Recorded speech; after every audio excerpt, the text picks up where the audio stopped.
Hi, friends. Nick Filato here. You're probably wondering, why is Nick opening the show? Well, this is the intro to the David Syversten interview edition 2.0, where we answer your questions. I did not do the welcome back, and I apologize for that. Please enjoy the second part of the Big Blue Banter podcast interview with the one and only David Syversten. I want to transition into the questions from the listeners. If we have time at the end, we'll circle back to some of your day 3 sleepers, and maybe that'll be in some of the questions, so that will work out that way. But let's start with a question from Giants Comparables, who said, considering, I guess you kind of answered this one already. He was basically asking your take on Emmanuel Forbes. So we're going to pass that one just because it was already answered by Cy here. But James Carty will say this: what prospects are the best fits in the front seven for a Wink Martindale style defense? Okay. Yeah. So, I think we could start off even early that there's a name that I'm just intrigued by. I have him graded as a kind of like at the top of the second round. I have no idea where this kid's going to go. I don't think anyone else does either. It's the other D lineman from Clemson, Brian Persay. Started off as an absolute stud, like best defender on the team as a true freshman. This is back when Clemson was like kind of the program nationwide. Tears his ACL week 4. Year 3, I want to keep this to football, but when you're scouting football, it does help to know the background information.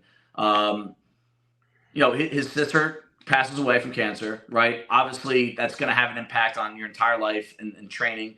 He's coming back himself from a torn ACL. He gets put into the hospital with a kidney infection that stemmed from a bad case of strep throat, right?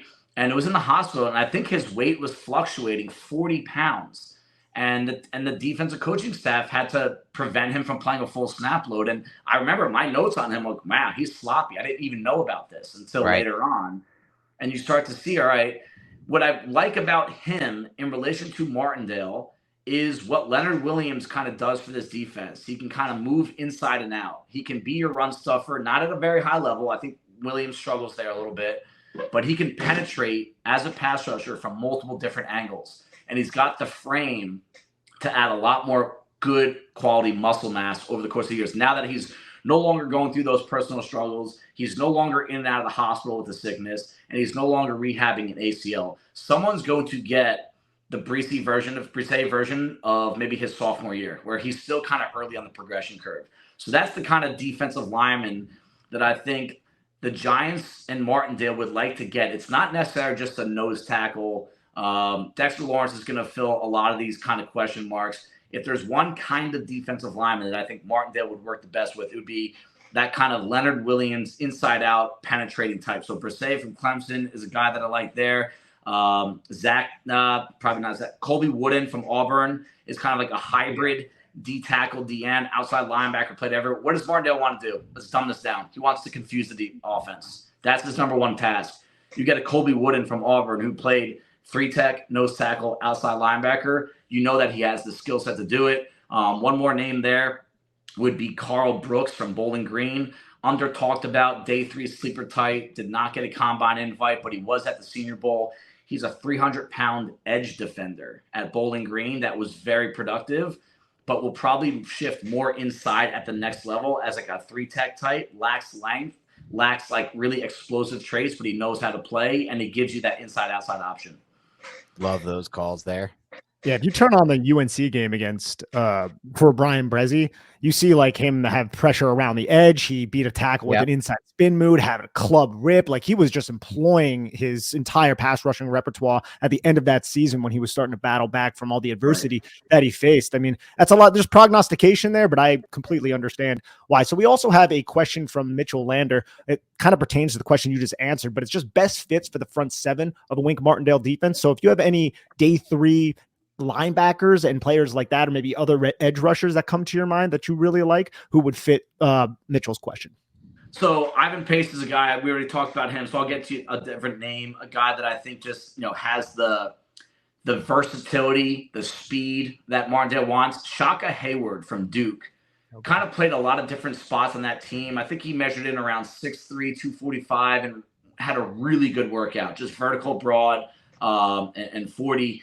And also on a team, kind of like Adebawore from Northwestern, nothing around him. He was the guy. He was always the guy, but he was so productive. still hustling, flying all over the field. I think he can make a name for himself as a special teamer early on and try to work his way up the ladder in the linebacker room. An edge defender that I think day 3 fit. If you want more, hey, I don't want a 4-3 defensive end like what we talked about with Diaby and Keon White. I want more of an actual outside linebacker that has some versatility. Yasir Abdullah from Louisville. Now that Hassan Reddick is just blowing up the NFL, man, I wish the Giants got him a few years ago when he was available. Just would have been such a perfect fit. But he's kind of a very similar. If you like Nolan Smith from Georgia, I'm going to say this statement, right? If you like Nolan Smith from Georgia, you kind of have to like Abdullah from Louisville. Not nearly as high, right? Nolan Smith is probably going to be a top 20 pick, maybe even higher than that. But Abdullah was very productive. He's unbelievably explosive, a little undersized, but he knows, kind of like some of these other guys that we've talked about, he actually knows how to use his lack of size to his advantage. So he's a guy that I think is a name worth considering as an outside linebacker that is in a similar mold to Tyus Bowser from the outside linebacker from Baltimore that was drafted while Martindale was there. Just kind of like a pure, hey, if you want to say Thibodeau and Ojulari are our physical guys on the edge, we want some package guy that can scream off the edge with that speed. Abdullah's a name to consider. That's Yasir. Yasir Abdullah from Louisville. I mean, Bowser was like the pure Sam for Wink Martindale's defense. He played a vital role. No one really discussed him because they were talking about all the other talent in that defense, but that was a really pivotal role. So I like that call. That's a tough position to fill. I know a lot of defensive coaches that just it's a really hard guy to find. And one thing Cy mentioned, or one thing about all the players Cy mentioned, or most of them at least, I just go back to this sometimes when I think about drafting players, especially for what the Giants need. You just can't go wrong with size and length, especially at that edge. Like, you need to be able to set the edge, and also it leads to a lot of batted passes at the line of scrimmage. That's why I like Myles Murphy falls to 25. Like, I'm fine with that pick because I know what he's going to provide early on. There may not be the biggest ceiling for a player like that, but he's going to help in ways the Giants need him to right away. Here's another question from James Carty, who asks, any day 3 quarterbacks with kind of the DJ Daniel Jones type of profile, size, mobility, you can mold them type traits that you think could interest Brian Daboll and Mike Kafka right now? So the Daniel Jones profile, believe it or not, love him or hate him, it's actually kind of a hard profile to find. Someone that's as big as him and as athletic as him. I really do think Jones is a much better physical standout than what people give him credit for. But if you want athleticism, this guy actually has Tyrod Taylor written all over him. I like him. Some don't, but I'm going to stick with my grade on him is Dorian Thompson-Robinson from UCLA, 6'1", 203, 4.5, 540. I've watched a lot of UCLA football. There's just been a lot of, whether it's been cross-checking or prospects on that team that I wanted to watch. Mm-hmm. And the one standout trait to him, and he is a very emotional quarterback, which, can really hurt or help you based on how the game's going, right? Because I think when he gets some momentum, it's almost like his confidence grows so much that he almost looks like unstoppable at times. But the second something goes wrong, he can't control the downward spiral. So that is an issue. That's probably why I don't have him higher than where I do. But as a day 3 quarterback that you put behind Tyrod Taylor for a year and have to carry 3 quarterbacks, I believe he's kind of like an ideal backup to Daniel Jones in that he can sling it, all right? We get some numbers, some metrics from the combine about how hard these guys throw the ball. I believe Thompson-Robinson had he threw the ball at the highest RPM, highest mile per hour out of every quarterback there. The dude's got an arm when he really gets that torque involved. But I like backup quarterbacks that can run. I don't want to see Mike Lennon or Jake Fromm come into the game when you're starting quarterbacks because you just know they're not good enough passers to make things happen. And if things start to break down, you can't do anything with their legs. This kid is an elite athlete that is tough as nails, and I believe is going to see starts in the NFL. I do, just like kind of Tyrod Taylor. Like if there's no one in front of him, that kind of situation, that's the kind of kid. And by all accounts, he could have left last year and gotten drafted, and he went back to school, not because he was going to try to improve his draft stock. It was all for the team. And he's a really artistic mind. A lot of people don't know this about him because of the way he comes across in the field. He's such a competitor that you almost kind of hate him for it sometimes, like almost too emotional. but he's very smart, very intelligent, knows the game very well. I think someone's going to get a steal in this kid if you're looking for a quality backup quarterback. Love the DTR call. So we have another question. This one's from Jamie Basold. We kind of touched on this, but I want to alter it a little bit. Is there a player that drops that you realistically trade up for, or should we stay pat and take BPA? Now, I want to remove the cornerbacks from the discussion and ask you, is there a player in this draft that's not a cornerback that you think the Giants should entertain trading up for? You're talking round 1, right? Round 1. That's a great question. I mean, yeah, there are players that I believe in that are worth trading up for. And, if you're going to bring up the topic of, is someone going to fall? Christian Gonzalez is a corner from Oregon that many of us have at the top. But a lot of the cornerback talk right now is about Witherspoon. It's about Porter. That if one of these corners does drop, like Gonzalez, I would trade up for him, even as high as like top 15, which, according to the chart, you might have to give up a first and second and then maybe get like a fourth back from someone so that you're not losing your quantity of picks. That's someone I would trade up for. Brian Branch from Alabama is someone we haven't talked about yet that I think is worth a discussion because of how many things he can do in your secondary. I think the Julian Love departure to Seattle is going to hurt this defense more than people think. I don't think he was a star, but I just think that he was kind of like a glue to me that I still think there's an unknown in McKinney. I think you have an unknown at nickel, and I think you have an unknown at outside corner. There's just a lot of questions in this secondary that I'm confident Martindale will figure it out. But Branch is someone that can kind of hold things together because he can do a lot of different roles. And the last one that I would consider trading up for, because he is a top 10 player on my board that would probably make some people angry, is the guard from Florida, Osiris Torrance. Because I think if you get that look no further than Philadelphia, guys. If you get an offensive line that can just kick the crap out of people week in, week out, you're going to be standing at the end if the rest of the team is just good enough, right? If you don't have a good enough offensive line, you can still win. It's just going to be a much more inconsistent, shaky path. Torrance is a guy that I think steps in week 1, has, just like Sauce Gardner never allowed a touchdown over his entire college career, this kid at Louisiana and Florida never allowed a sack over the course of his entire career. He was 420 pounds in high school. He's obviously a very mature individual. He completely reshaped his body. He got on the field at Louisiana right away. And there was a coach on that offensive line staff at Louisiana that was with the Giants for a year. Rob Sale. Sale, that's right. And he was quoted saying, on a line that had Max Mitchell, Dotson, and Robert Hunt, 3 guys have started games in the NFL. 2 of them are pretty good, in my opinion. As a freshman, they said this kid's better than all 3 of those guys. Wow. And then he goes to Florida, transfers, not because he had to. He was probably going to be a first rounder last year no matter what, right? If he stayed at Louisiana. I thought it was his best hit of his career in the SEC. So I'm biased towards the offensive line, and I know that. I'm not going to change it. If you get me a dominant offensive line, and if Evan Neal works out, you got Andrew Thomas on the left side, you got Osiris Torrance at right guard. I don't know if I would trade up a huge amount for him, but if he's sitting there at 21 and I'm thinking someone else might grab him, I would send someone a 4th-round pick to get him. Absolutely. Is there a big – yeah, I'm sorry, Dan. Is there a big disparity for you between Osiris Torrance and Steve Avila, who are similar type of players just in terms of power guards?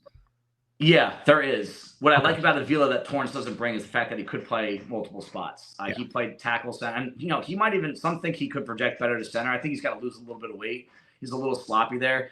The body type with Avila also worries me. I'm not huge on offensive linemen that are really top-heavy, not because of aesthetics, but because of the ability to hold up, with the joints, the knees, the hips, the back, the ankles, right? Mekhi Becton's a good example. Just a few of these guys that he's a little too top-heavy for me. So if I'm taking Torrance over Avila every day, twice on Sunday. But I do have a big gap between him. But Torrance is a top 10 player on my board. Avila is kind of at the top of round 2.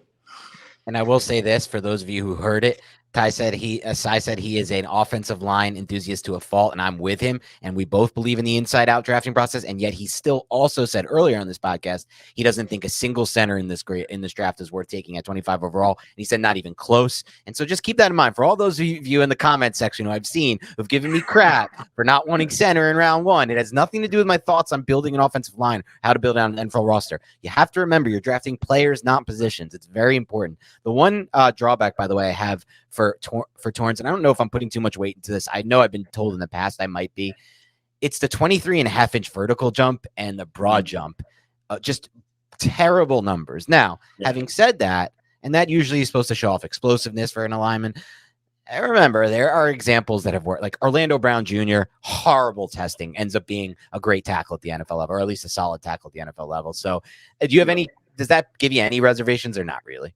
Yeah, it does. I mean, if there's one position I don't care about workouts that much, it is the offensive line. So if there was an anomaly like that at receiver, tight end, defensive back, I probably would weigh him down, the prospect itself, if someone was like that far down the workout numbers. But like you said, I mean, I have every combine result on a spreadsheet that I kind of just always like to find a comparison just to make sure it's been done. And there are a lot of offensive linemen that have done a really good job in the NFL that just did not jump well or even move well with the three cone. Okay. You know, if it was a tackle, I do think I'd be a little bit more concerned with it.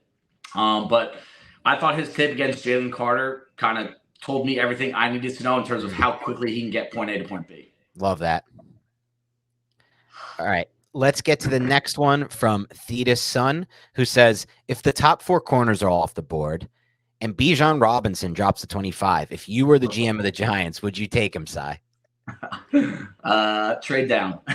Yeah, that's enough. Man, that is tough. I mean, I guess it needs to be talked about. I mean, I think he's going top 15, maybe even top 10 to Atlanta. That's kind of where I have him pegged right now. I mean, look, there are not many elite players in the draft, right? I think I only have 2, Will Anderson and Jalen Carter. Then I have a couple guys right under that tier, and Bijan's in that tier. So because I don't think running back, just because I don't think Saquon's going to be here long term, I hope he is. I really do, for a lot of different reasons. But because I have a strong feeling, I would consider it, but I think I would go elsewhere, you know. And to me, when you grade, you know, you have 1,000 grades on players after you figure out like who's not even going to be considered. You know, you have a lot of guys in clusters. I don't just use like numerical. He's my 8th ranked player. He's my 9th. He's my 10th. He's my 11th. They're just clusters of guys, right? And I believe there's going to be someone in Bijan's cluster that will be available at the Giants if he slips down there. You know, a guy that I project to, you know, make the Pro Bowl at some point in his career. So my answer would be no. I wouldn't take Bijan. We got a question from Bitey Max. He asks, the Giants have 3 7th-round picks. Assuming we keep them all, is there anyone specifically Sai would like to take a flyer on at the end of the draft? So we're talking about deeper sleepers, Sai. I know you've done your work. So what's your answer here? Yeah, I mean, 7th round, I mean, every year. I mean, go look at past drafts. There's quality players taking the 7th round every single year. So by no means is the draft over to me at that point. No, there's a running back I like. We'll keep it the running back tier that I think is going to be a 7th round pick, maybe 6th round pick is Travis Dye from USC. Okay. You know, he started off at Oregon, and he's just like kind of off the charts in the wrong direction too with size. But he just had his own private pro day. I think he was battling an injury, and he missed the USC pro day. And he moves really well, but I just love the style that he plays with. Really shifty, low to the ground runner, perfect footwork, tough as nails, leader in the locker room, will probably contribute somehow on special teams. Again, you need these guys in the 7th round to contribute. That's a guy that I would keep an eye on at running back. The offensive line, there's always a few guys that I like to keep an eye on. There's an athlete from Kansas, offensive tackle, might be one of these tackled card converts. Earl Bostic Jr. from Kansas is a guy that I would keep track of. I think he could make this roster on the 53, so you don't have to leave him vulnerable for the taking on the practice squad. That's another thing about drafting someone in the 7th round. You have to think about if you know you can't get him on your 53 unless injuries pop up, you don't want to assume you can leave him on your practice squad because you know at some point someone's going to scoop him up. So that's another kind of economic thing to think about when you use guys, when you use these picks. There's a kid from Wagner, a local kid, Titus Leo, is He was one of the standouts from the East-West Shrine Week. They GPS these guys in terms of how fast they are, and he was the fastest front seven defender at the East-West Shrine Bowl, and there were a couple of freaky athletes there.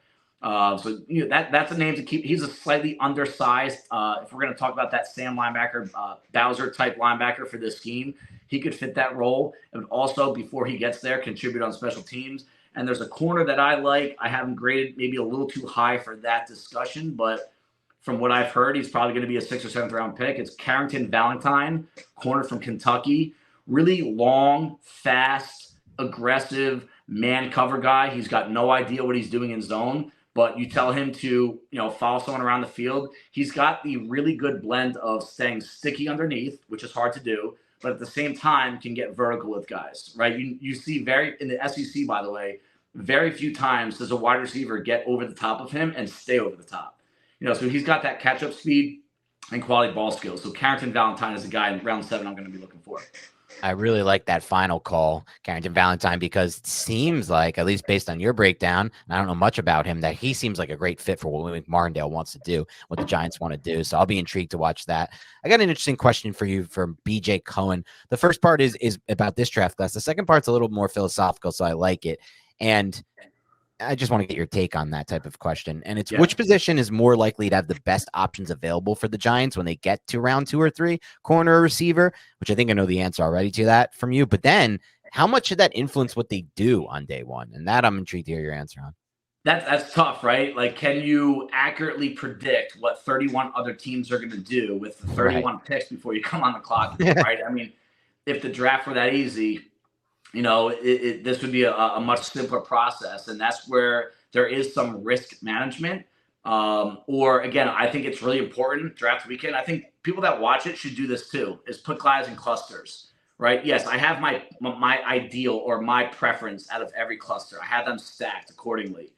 But if I start to see the cluster diminishing and there's no longer anyone there, or there's just 2 guys left in that cluster and I'm 9 picks away, that's a sign to me that say, hey, this is the time to trade up, because I don't want to get caught with none of these guys. And that happens every year in the draft, I'm sure. But to answer the question, I'm more confident there's going to be a difference-making wide receiver available in round 2 than a corner. And if you want to play that game, which I'm fine with, right? If someone wants to say, hey, let's play the less risky game. Let's ignore wide receiver round 1 just because we feel better about trading up. Like, didn't they traded up for Wandale last year, right? Traded back a couple times. They traded back. But I think that was also based on what you just discussed with the cluster, because I really feel like they want McCreary or Booth. And once both those got, and then, so go on. Exactly. Yeah, at the top of the round 2 for the corner. So, I believe that I would feel better going into day 2 without a wide receiver than going to round 2 without a defensive back. Okay. I like that. All right, let's move to another one. You gave it earlier, I think, to answer this question from Kelsto811. So thanks for asking, but he wants to know your biggest surprise of the draft. I feel like you kind of answered it with the Kancey in the top 10 possibility, but you have any other surprises you want to throw out there?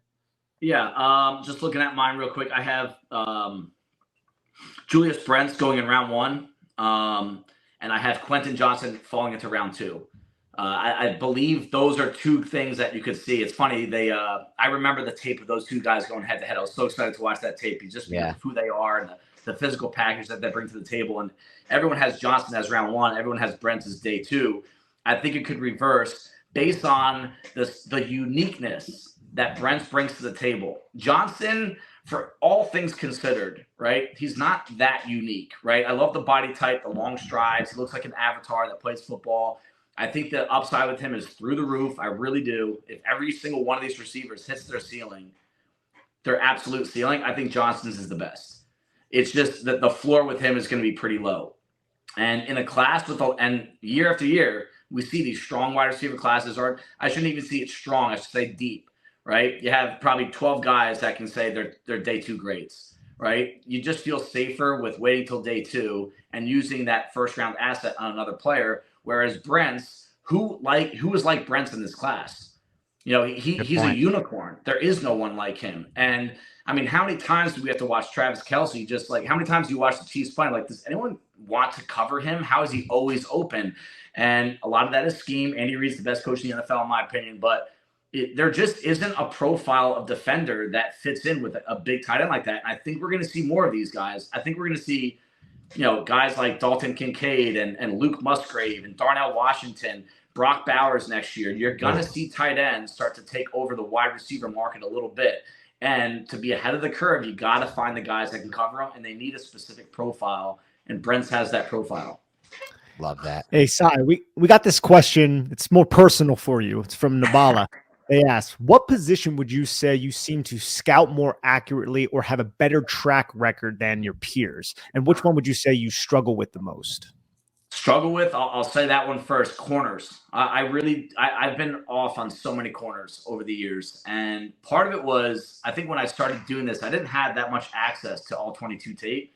I'm not making excuses for myself, by the way, but you do need specific tape to get an accurate read on a corner. You got to have that all 22 tape. Either from the midfield angle or the end zone angle. And so that was always tough for me. But even to this day, I do struggle. I think the corners are where I get it wrong the most often.